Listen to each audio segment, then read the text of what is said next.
And we're live. Yeah, we're getting toward the short hours of the show, as they say. Tell us about your Yes. car bomb story, because we never did get to that. I did want to tell that, but we get wrapped up in all of these topics. So after I worked as a translator for the Americans, as I told you earlier, when I stopped working there, I was introduced via some people to an orphanage that needed a data analyst and an entry specialist, that kind of stuff. Basically behind the computer, entering data from paper to digital. So I went there for an interview and I got the job and I started working there, basically for an orphanage. And I used to basically take stacks of papers filled with information about orphans, their parents, their possessions, what do they have, how much do they earn, and then put them in the program that I helped kind of a bit develop in Visual Basic, really basic data entry program that we made up in house. Later on, we went on to use Access, Microsoft Access, which was a lot better. Anyway, so one of those days I was done with work. I was like about 6 months after starting working there. I was in Najaf. We live in Kufa, which I told you about the war story earlier. That's a bit far off. So about 20 kilometers away from home, it's Najaf, which is the main city. And there was a lot of tensions about car bombs in Baghdad and this and that. So there has been a lot of security, a lot of Iraqi police, American police. So one of those days I'm done and I go out and I see a lot of women lined up in front of the organization. They just always come up, line up there to get help and to register and whatever. Mostly rejected because of random reasons. So anyways, I go out and one of those women approaches me and she tells me, please help me. I've lost my husband a few months ago in the war and this and that. And I got 7 kids and I don't have income. I don't have anything. And the roof of our house is about to come down on us, basically because of rain and all the rotten things. So it's like, oh my God, I know I could take your papers and go inside and they'll probably tell me what they always tell me, that, yeah, there is not enough sufficient papers or this or that. Or basically, she would be rejected.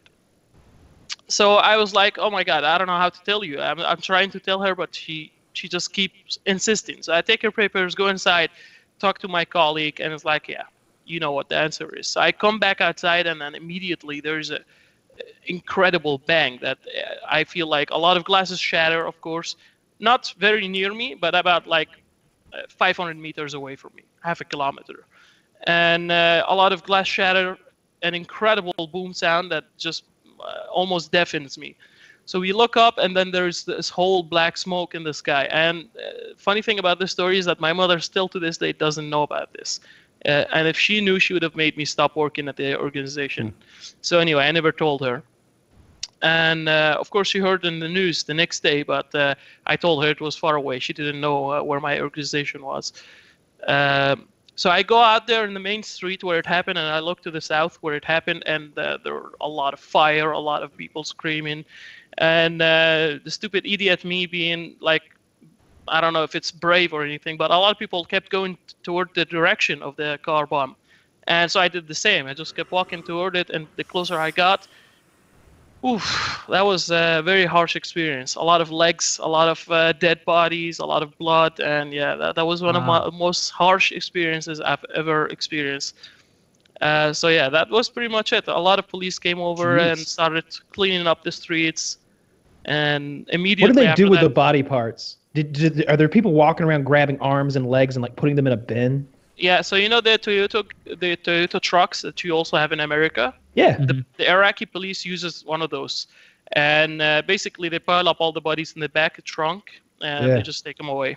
I got a friend who's a volunteer fireman, and he was talking about a wreck on the interstate highway, which is for your purposes of med. We go 70 miles per hour on those.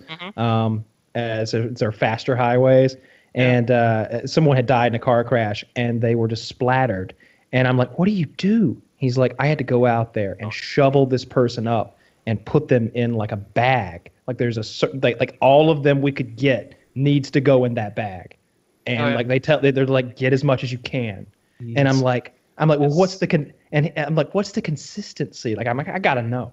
He's like, it's like, it's blood, it's guts, it's like, it's just viscera. it's stuff you can't identify. You're like, I don't know what that is. It's just mushed flesh, pink and organs and just and they're just scraping up as much as they can and then just depositing it into the bag. Yeah, thankfully I didn't do any shoveling or anything, but I just stood there like an idiot and watching, and a lot of people screaming and a lot of women screaming, a lot of shouts of Allahu Akbar, which is funny thing. You guys heard about Allahu Akbar, something that people shout before they blow up themselves. But in our culture, in the Islamic culture, Allahu Akbar is kind of used in a contextual way, like in a way that you call for God's help.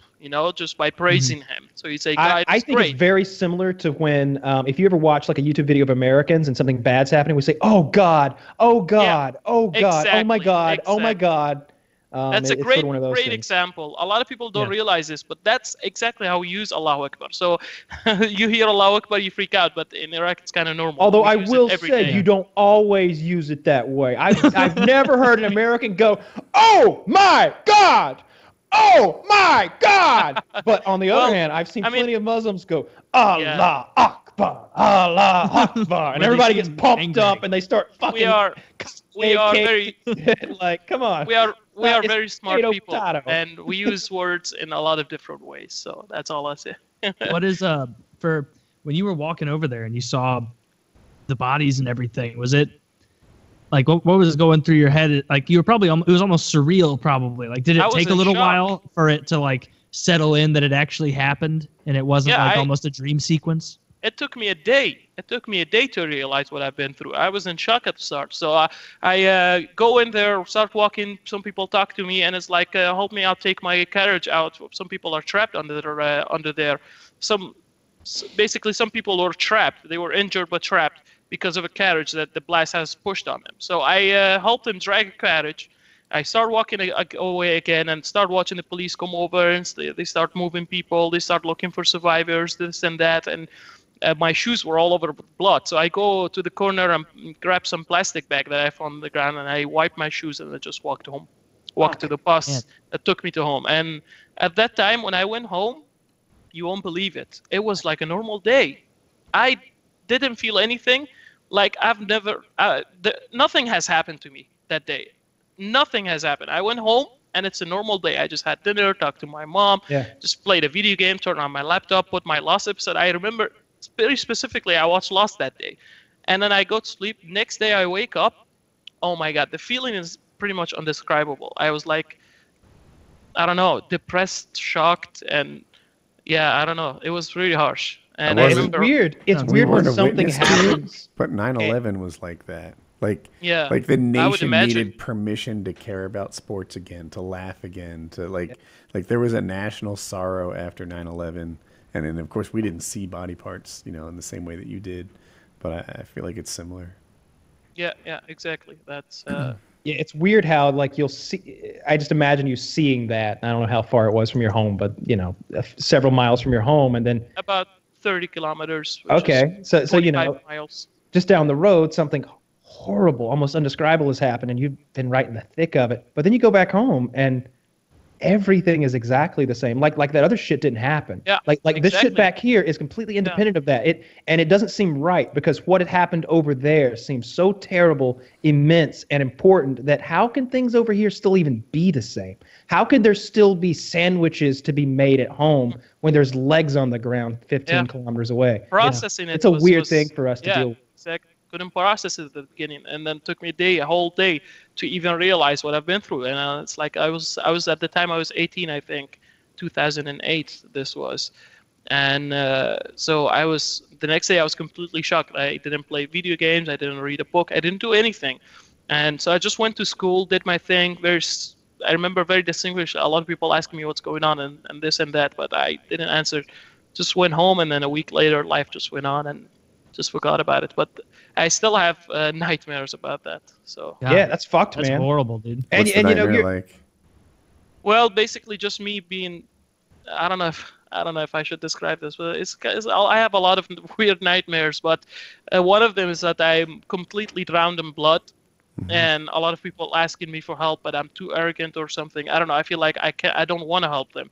It feels like I can help someone. You've got survivor guilt. You feel bad because you couldn't do anything while you were there. That's what that's about. Oh, you were there, you were helpless, and there was nothing to do, and there's blood everywhere. That's what that dream's about. I don't know if I never thought of it like this, but I always like when I wake up, I feel like all sweaty and everything, but it always feels like I could help someone, but I don't in the dream. I mean, yeah, and I just keep walking. You have that guilt inside you. There's a part of you that inside of you that believes that when that thing happened, that like maybe there's something I could have done. Maybe there's but there wasn't. That's exactly what it's about. You should think about that more and maybe get some professional help. I don't fucking know. I don't see a psychiatrist or anything, but maybe honest, just on your own, just realize that that's out of your control. That was a horrible thing that happened to you, not a thing that you were a part of or had any control over. And you would have helped if you could. You know that you would have if there'd been a man there. If there'd been a man there that said, "Ahmed, help me and get me," you know you'd have went there. I would find solace in that. I would imagine if there had been, I'd imagine that scenario in which you could have helped because you couldn't have been in the real life scenario, and thought, what would I have done? And the knowledge of what you would have done, I think, will bring you some comfort if you think about that. Like, I'd have helped. I wouldn't have said no. I wouldn't have drowned in the blood. I'd have tread through it. No, but I think one of the reasons as well, because I saw a lot of people helping out and a lot of people doing something, and I feel like I was useless. I was in shock. I think I didn't know what to do, so I just kept walking, and then at the end I just cleaned up my shoes and went home. And the buses were just riding like normal. And I heard when I went a few days later that 2 days there were no buses. If I was half an hour late, I probably would have walked for 25 miles. So that's how old did you say you were? 18? I was 18 at the time when I started working there. That's a really difficult situation to be in. Yeah, I mean, I think my Kyle life really hit it on the head. Yeah, Kyle might be right. I mean, to be honest, even when I dream about, when I have a nightmare about it, or anything else, I never think about it. I just wake up and it's done. Never think about it. Never even try to reflect upon it. But it's interesting the way Kyle said it. So anyway. Yeah, dreams mean things. We talk about those dreams. We talk about those dreams where we can't pull the trigger. What do you think that's fucking about? That's some sort of performance anxiety. That's some sort of fear within myself that I won't be able to not literally pull the trigger, but figuratively pull the trigger in some regard. Maybe I can't do this or can't do that. That I'm going to fail. That's all that's about. It's a fear of failing, and it's a fear of some sort of weakness inside yourself. Most dreams that are serious that come back to us more than once. Of course, we've all dreamed of something random, like your fucking teacher in blue panties, but that didn't mean shit, other than maybe you wanted to fuck your teacher. Yeah. This means something, though, something really important to you. You should think about it. I keep a dream journal. Well, I'll tell you what else I've been working on. Every time I walk through a door, knock on the door, and I say, "Am I dreaming?" Nope. And I've started doing it so much. I heard Joe Rogan talk about this and like inducing lucid dreaming. And the idea is that if you do this enough, if every time, and I mean every fucking time you walk through a door, you in your head or whatever, so you don't look like a moron, like a maniac in public. Don't be like, "Am I dreaming?" And then walk through. Don't do that. Whisper it to yourself, inconspicuous like. That's what I do. Do you sleepwalk? No. But what's going to happen, though, is you're going to be in a dream and you're going to knock on a door and you're going to say, "Am I dreaming?" And you're going to be, "Yeah, I am. Yeah, I am dreaming." And then you're going to be able to initiate a lucid dream, take control of that dream potentially. And it's a skill that you can work on and you can harness and you can have some fun in your dreams. I've never thought about dreams like that. But I do sleepwalk sometimes. That's also another problem I have with that. I've never went really far outside, but maybe something to do with what you were saying, but whenever I open the door, like the main door to the house, I wake up. I've had that like 2 times in this house, which I've been in this house for 4 years now. I used to sleepwalk too. I would argue with people. I found that when the dream blanks out like that, it often means I either don't have the necessary information or I'm afraid of the necessary information. But when I was a virgin, every time I had sex, when I put my dick in a pussy, the dream would end because I don't have the necessary information. I don't know what that's like yet. Now when I put my dick in a vagina, I'm like, "Dick's in the vagina." but for the longest time, every dream, I'm like, "Huzzah! What the fuck just happened?" And then I don't know. I've had that before. before I had sex, I've had a lot of those dreams, and the sex would continue. I don't know what you're talking about. Lucky bitch. Yeah. The sex would continue. Yeah, the sex would continue. I promise that. Yeah. My brain didn't know what a pussy felt like. Yeah. Didn't know what to write there. I guess my brain thought that pussy would feel like my hand, so that's why.